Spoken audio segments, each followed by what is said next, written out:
Hi, and welcome to the Owatonna Today Show. I'm Shelley Whitehead. Thanks so much for joining us right here on Charter Channel 8. No, 181. On Charter Channel 181. They lied. No, it's 181. And you can see us 6 days a week still, though, so it's a great opportunity. Thanks for telling me, Leanne. She never tells me these things. But 181. It's just like Charter Channel 8, except for there's ones on the other end of it. So check that out. Find us there. If you don't have Charter, but you want to see what's going on in your community, it's a great way to do that is online, because Leanne does upload the most recent episodes to YouTube as well as Facebook, and she even keeps them on her own page, thethirdhandproductions.com, so you can check that out there, find out what's going on in your community, because this is really the one place you can find in-depth coverage of what's going on with the people that are making things happen right here in Owatonna, so make sure you check that out. We do have a good show today. We're going to get an update with United Way. You've been hearing about it. Have you donated yet? Well, we're going to talk about that yet. Also, it's Mayor's Prayer Breakfast time, so we're going to talk about that in just a few minutes. We do want to remind you, though, that if you've got something going on in your community, please let us know. You can contact us at Owatonna Today at charter.net. You can also contact Leanne Alt, our producer, who's mean to me, at 390-5751, and let us know what you've got going on in your community, and we'll be glad to get it on the air and have a conversation with you and find out what exciting things are happening. So stick with us. We'll be right back with United Way campaign. Hi, I'm Dr. Beth Giltvet. And I'm Dr. Nick Vincelli of Horizon Eye Care. We want you to see what you love and love how you see. We're proud sponsors of the Owatonna Today Show. I needed more than just another dead-end job. I wanted a career, so I expressed myself. With the kids off to college, I decided it was time for me to go back to work and express myself. Express got me in touch with some really great companies. Now, I'm on my way to a great career. Express Employment Professionals is in contact with thousands of companies in need of quality employees. Come in now and get the job you deserve. Express yourself today.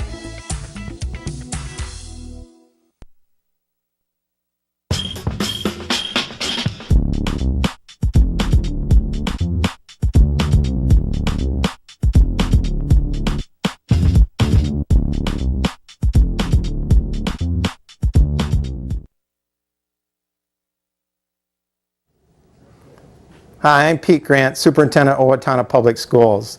We know that the financial stability of a family depends on good education. The United Way programs and initiatives prepare children to come to kindergarten ready to learn and offers mentorships and tutoring through the early school years. We're proud to be part of this United Way Community Campaign leadership team and encourage you to give generously this year. Our children are counting on us, and we're counting on you. And we're back to the Owatonna Today Show. In studio, I have with me Dave Albrecht, Stephanie Olson, and Janie Roloff. Hello. Good morning. Hi. Bright-eyed and bushy-tailed. And it's Monday. I like the long we pause. didn't get the snow yet. Yeah, well, you know, it is true. Now, you just got back from a tropical vacation, and so at least it didn't snow on you. It did not. Because that would be torture. It snowed the night we left in Chicago. Yeah. Yeah. And so you ran away from that, came here. Well, thank you for not bringing it down here. We appreciate it. But we're not here to talk about snow. We're here to talk about the United Way campaign because it's kind of wrapping up. We've been following it this season a little bit. So let's start with you, Dave. I want to talk about United Way itself because this is a program that's been in the Owatonna community for quite a while, changing lives and kind of starting a whole new direction. Mm-hmm. Yes. As you said, United Way has a long history in Steele County. I think the exciting part is we are changing our focus. We're coming to the end of our campaign now, and for years and years, United Way funded agencies that provided safety net services for people who just could not find a way to make ends meet in many facets of life. And I think as we started to look at this a couple of years ago, we understood that the needs were outpacing our ability to fund them, and so we started to take a look at, well, what can we do to really change people's lives that would decrease their need? So we really identified three principal activities, or principal focuses. One was people's education, income, and their health, and we formed three committees and decided we needed to, couldn't tackle all three at once, but we prioritized. Each committee did their work, and interestingly, we decided that the most important was to focus on income and the barriers to people achieving living wage jobs and sustained jobs that can sustain them throughout life, because believe it or not, income status has a lot to do with health status, and so also stable families that are earning good wages also bodes well for children's education. They're all interconnected. They're interconnected. So I think more than ever we can say that dollars donated to the United Way are really an investment in our community in a positive way. It's not just giving out charity, it's really creating opportunity for those that have, for whatever circumstances, had difficulty achieving a level of stability in their lives. So it really is encouraging to see us. And, you know, I make no mistake that trying to make change of this way is a long-term investment. It's not something that it's 1 year and it's one and done. It's this is 5-year and 10-year things. But if we really want to establish our community as a great place to live, we've got to work on this lower strata that exists within our community. We talked a little bit about this off air, but I was asking, since you've been working with United Way for a while now, what has this new strategic plan, I was just kind of worried, kind of curious about the impact it's had on the atmosphere and maybe some of the energy that we now have a new focus. How has that changed kind of this year's campaign? Well, I think we're able to point some of these things out in some of the workplace campaigns when we go out and talk. Certainly talking here today and building a case to make contributions. I think it's brought a new level of energy. It's a lot of hard work. I think for those of us that are on the board of directors and on these committees, it's a lot of hard work, but I think at the end of the day, it's the right work, which makes it rewarding. So. You know, I often ask myself, well, what can I do as an individual? Yeah, you can always make a contribution, but to be involved in something that's dynamic, that is helping people to change their lives, I think that's what the reward really is. And Stephanie, I think that brings us to the strategic plan itself, because as he mentioned earlier, it's not just about the safety net, it's kind of about pulling people up. Give us a quick overview of the strategic plan itself. Well, Dave really talked about it with the education, poverty, and health. Those are the three primary focus for the strategic plan. And I think what's different and unique about the strategic plan, it's brought forward the agencies we already support, the 26, but it's been able for us to connect the dots on how those 26 are connected with health, education, and poverty. And it is making a long-term fix versus just right now, like Dave said, 5 to 10 years. And for me, it was much more eye-opening to what United Way is. A lot of times I've been with United Way, working with them for 9 years, you can kind of get that, well, it's this agency, this agency, this agency, and then we move to programming, so then you are aware of the programs. And now it's, well, these programs touch certain parts of the strategic plan. And it really does create that opportunity and investment for the future. What's amazing is you did talk about how it is the future. You are focusing out, but yet there's still changes being made today. And one that is constantly in front of me is that Boots for Work program. Oh, the Boots. That is really affecting people, which this really wasn't on the radar before the strategic plan. But now that the strategic plan kind of opened up these doors, there are, I think, over 100. There are over 100 that are partnered with the program, the Boots to Work program, and there again it is another perfect example of partnerships. You know, we partnered with Owatonna Shoe and with the staffing companies to get these folks to work. And that's another thing with the strategic plan is more partnerships are evolving. Same with this year's campaign. I mean, we partnered with the school district and Steele County Public Health. Again, partnerships build a stronger community. Yeah, and so having had this new focus, you're able to create partnerships that were kind of there, but really make them much stronger. Oh, much stronger and much more visible. You can connect to them. I think the interesting thing about what we found in the strategic plan too is the fact that there are real barriers in the community as far as people that are disadvantaged. Boots would be one thing. Yep. Who could think? A pair of steel-toed boots necessary for work and they can't afford them. I think we found that in the health committee too.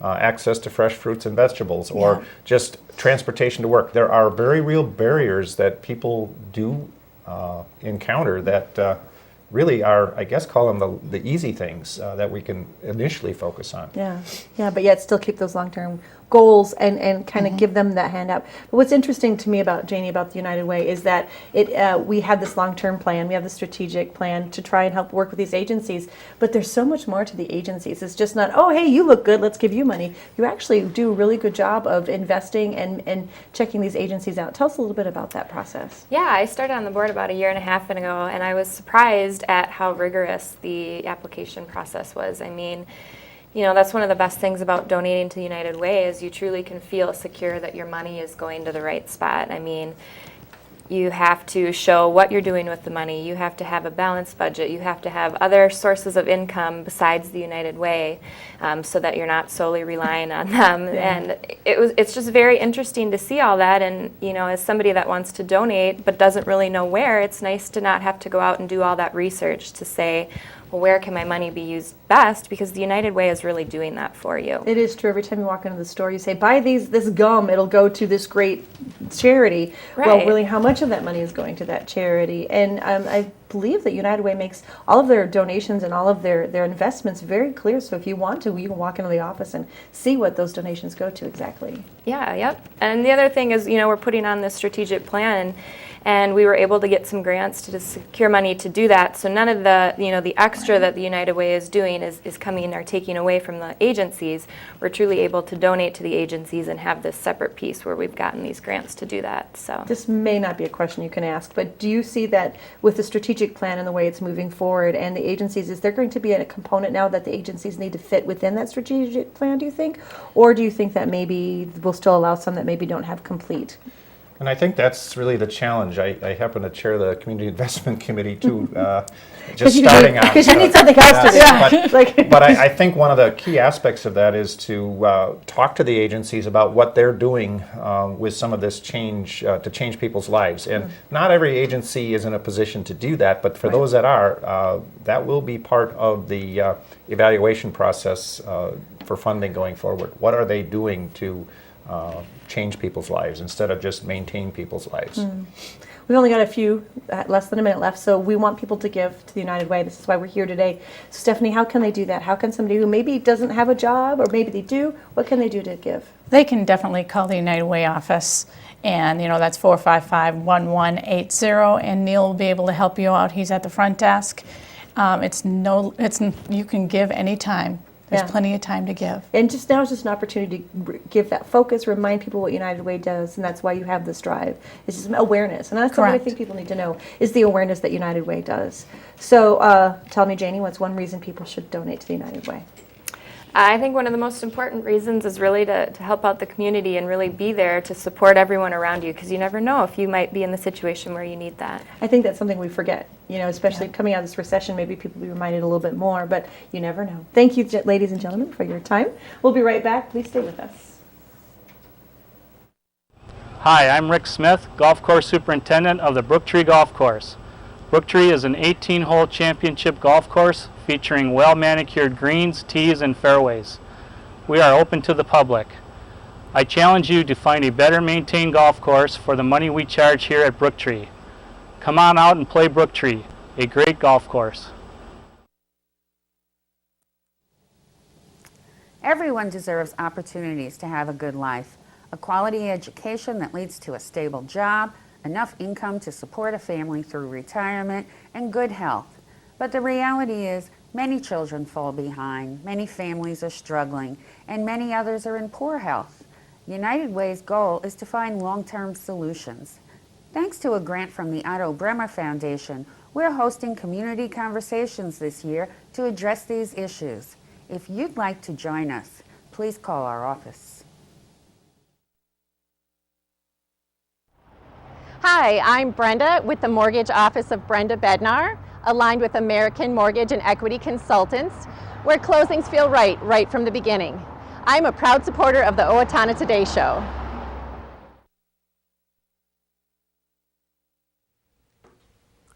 Hi, I am Dr. Amy Swain from Amy Swain Hearing Centers, and for more than 20 years I have been helping people hear better. It has been a very rewarding experience, but so many people put off getting help with their hearing. Clients often tell me they wish they had started wearing hearing aids sooner, as their quality of life was improved so much with better hearing. Call me today at 1-800-804-3361 for a free hearing test at Amy Swain Hearing Centers of Owatonna, Austin, and Waseca. That's 1-800-804-3361, where Dr. Amy Swain wants everyone to hear better. Hello, I'm Sean McNulty. And I'm Deb Gillard with Brookdale Senior Living, Sterling House, and Clarebridge of Owatonna. And we are a proud sponsor of the Owatonna Today Show. And we're back with the Owatonna Today Show. Right now, beside me, I have Diane Wilson and Sandra McConn. Halla. Hello, ladies. Hello. Hi. We're here to talk about the mayor's prayer breakfast. But before we do that, would you mind doing a quick introduction, telling us a little bit about yourself so they'll know why they should listen to you?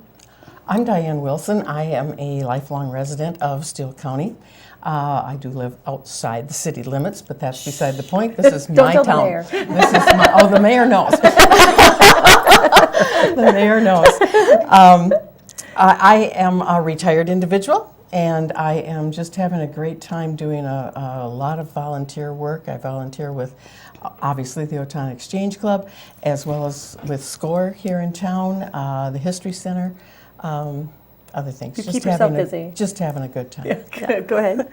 I'm Sandra McConn Halla, and I am a board member of the Owatonna Exchange Club, and I also sell real estate, and I've been doing that for 20 years, and I have 5 children, and one of them is in the service, and so I've been to Owatonna. I say I'm just a newbie because I've only been here 18 years, but or 21. But I love Owatonna. I love what it has to offer, and it's a great community, and we just want to do our part to make it better.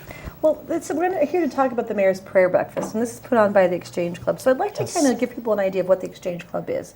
So if you don't mind, Diane, tell us a little bit about the Exchange Club itself. Exchange Club is a service organization. We like to think it's the leading service organization of the community. And we have 4 pillars of activities. Number 1 being child abuse prevention, which is a national drive by the National Exchange Club. The blue ribbons that we see around. Exactly, the blue ribbons. We do community service projects, which is where the Mayor's Prayer Breakfast falls into. We do youth projects, IDs. What other youth things do we do? The safety camp. And we do Students of the Month. We have high school students and get them a scholarship. Oh, nice. They qualified for scholarships, and we get to know them and let them know a little bit more about the community and the leaders of the community that are involved. And Americanism projects, which is where the Mayor's Prayer Breakfast also falls. Because the whole drive to the Mayor's Prayer Breakfast, which take place all across the nation, actually, on the Thursday prior to Thanksgiving. Okay. So it's the one nation under God that we say in our pledge to the allegiance, and that is the premise under which we hold the Mayor's Prayer Breakfast. It's a time for the community to come together and thank our Creator for all the goodness that we have here in Owatonna and Steele County. You mentioned that this is something that you've been part of the Exchange Club for a while, and this is something that you decided was important. Tell me a little bit about the history of that. I've been a member of Exchange Club for over 25 years. Back when, we'll say, the JC, there was a JC's group here in Owatonna, Junior Chamber of Commerce group, and they held a Mayor's Prayer Breakfast every year. When they disbanded, it went by the wayside. And so 4 years ago, I was a board member, and we at the Exchange Club, and we decided that it was a good time to recreate that happening. And so in 2010, we held the first of the Exchange Club's Mayor's Prayer Breakfasts, and we've held them each year since, and I sincerely hope we continue to hold them forevermore. Well, I want to talk to you a little bit about this year's prayer breakfast. Tell me a little bit about the focus that when you have the prayer breakfast, what are you hoping to focus on this year? Well, we tend to, the whole idea is we're passionate about God and we're passionate about our community. And so we pray for our leaders in our community because it's important that they get prayer. A lot of people don't think that there's much going on, but there's always decisions that need to be made, and we want them to make the right decisions. And we also want to just put the blessing on the community and on our mayor. And it's gives us an opportunity to bring everybody together. So you can all come and have breakfast together. And we have a great speaker this year. And it's, well, we have every year, actually, I should say that. It's been You're awesome. excited about this year. I'm excited, yeah. This is part of the reason why I got involved in Exchange, because it's an opportunity to pray for our youth. It's an opportunity to pray for our mayor and just the Americanism. Obviously a military mom, but I loved the group because it focused on all of those things, and there's not that many. There's many groups, but not that many that focus on the things that we're most passionate about. Tell me a little bit about this amazing speaker. His name is Larry Kunkel, and he worked at Viracon, and Diane knows him so much better than I do, but I'm excited because he had 3 life-threatening instances happen in his life, and he believes that God is the one who saved him. And so he's going to tell you his story, and it's going to be just fascinating. Actually, it was last year at the mayor's prayer breakfast that the mayor came in and stopped and asked us if we would pray for him. And so the mayor led out the prayer for Larry, and they did not expect him to make it. So this year, when he made it, it was like, yeah, we want you to come and tell us. Yeah, that seems really appropriate. Yeah. As Larry tells his story, it's something that everyone should hear. He, as Sandra said, had 3 life-threatening. Actually, he believes that he knows that he was gone, and he came back. And he is going to share this story with us, and it is tremendous. It's a true faith-based story because there's no medical reason for why Larry is with us today. And so this is where the story just has so much meaning for a mayor's prayer breakfast. Well, so over the 4 years that you've had this opportunity to have this breakfast, what kind of impact have you seen it have on the community? I think it's just a very heartwarming, feel-good situation. Has there been any tremendous impact? We'd like to think tremendous, but probably not a tremendous impact, but just a very nice gathering of people from across the community that wish to come together and pray for the community without there being any particular religion mentioned. We all have a God, regardless of what type of religion we are part of. And that's what this is all about. And I think that in and of itself is kind of an amazing thing. I know that at the fair there are times when we have opportunities to bring people together, but this seems like such a much more intimate opportunity to cross those boundaries of religion and bring together as a faith community. And it's a wonderful setting at the Arts Center. We hold this at the Arts Center, and it's just very nice, warm feeling and intimate. And you get to see. It's just great. Yeah. What about for you? I was going to ask. I think that the impact is for those that are there, because I think it's a great way to start a Thursday morning for sure. But I think that just in the ones that I went to, that I can say I honestly left there that morning, and it was a great feel-good morning, and it makes you go on and go, you know what, one person can make a difference. We all can make a difference, whether it's in your community, whether it's through praying, through your church. So I just feel, and it's important to pray for our leaders, from the president all the way down to no matter how you feel about them. Yes, exactly. Nobody said I had to like the people I pray for, Well, in fact, I actually love mayor. Yes, so it's easy. Mayor. It's easy to pray for him. Yes, but I do think that it does make a difference in your life when you come and when you go. You've made a difference. You need to respect the office regardless of how you feel about the people that are in it. And so, yes, we pray for all the leaders of the country. We pray for all of the citizens of the country. Yeah. This event, what's the significance of having it the week before Thanksgiving? I think because of the feeling of Thanksgiving, that is basically what we're doing. We are praying for our leadership, but we're also giving thanks for the marvelous community we have here, the marvelous state we live in, the marvelous country we live in. Yeah. So it's a Thanksgiving situation as well as a prayer for our leadership. Sandra, when is the event again? It's November 20th at 7:30 in the morning, from 7:30 to 9. The cost of the tickets are $15. You can get them at Cocky's or Instaprints, or you can call me 213-6080, and I'll be happy to sell you a ticket. They're $15. Last year we had 92 people that showed up for breakfast, and we're hoping to have a lot more.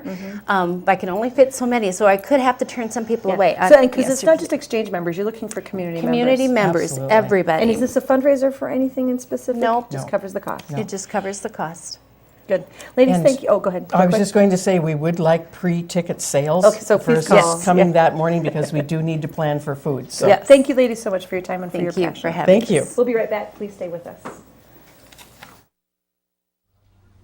Hi, I'm Ron Clancher with Clancher & Son Landscaping and Concrete. We support the Owatonna Today Show, and so should you. Hello, my name is Katie Marshall. A year ago, my family and I became homeless. We were scared and alone. Today, with the help of Steele County Transitional Housing and generous donors like you, my family and I are safely housed. I am working, going to college, paying my rent on time. My children have a warm bed to sleep in every night. My family and I are so grateful for this second chance. Please help others in need by donating to Transitional Housing today. Everyone deserves a safe place to live.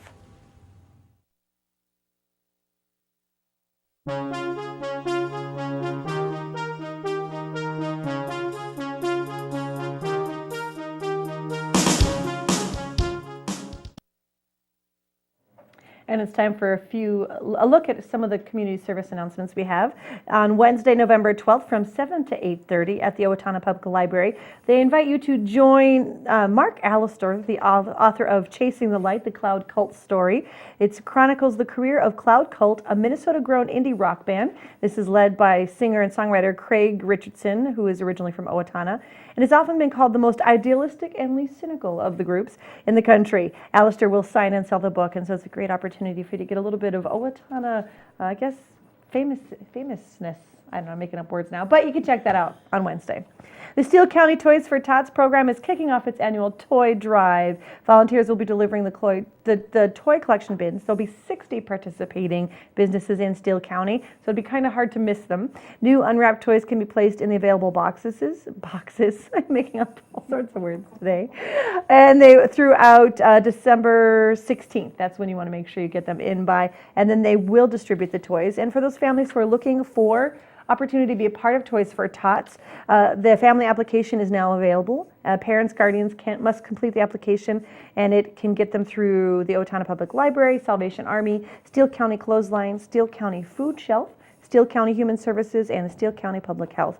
The registration deadline for that is November 19th, so you're going to want to get on that as soon as possible. And Black Friday blowout and breakfast buffet. It's all pro shop items on sale, some discounted 90%. That's at Brooktree Golf Course, coming up Friday, November 28th from 6 a.m. to noon. Thanks so much for joining us right here on the Owatonna Today Show. Hey, Wednesday we're going to talk about the Women's Club charity event, Come to the Cabaret, as well as talk about, Steele County Humane Society Pet Adoption Day, my favorite. We'll see you then.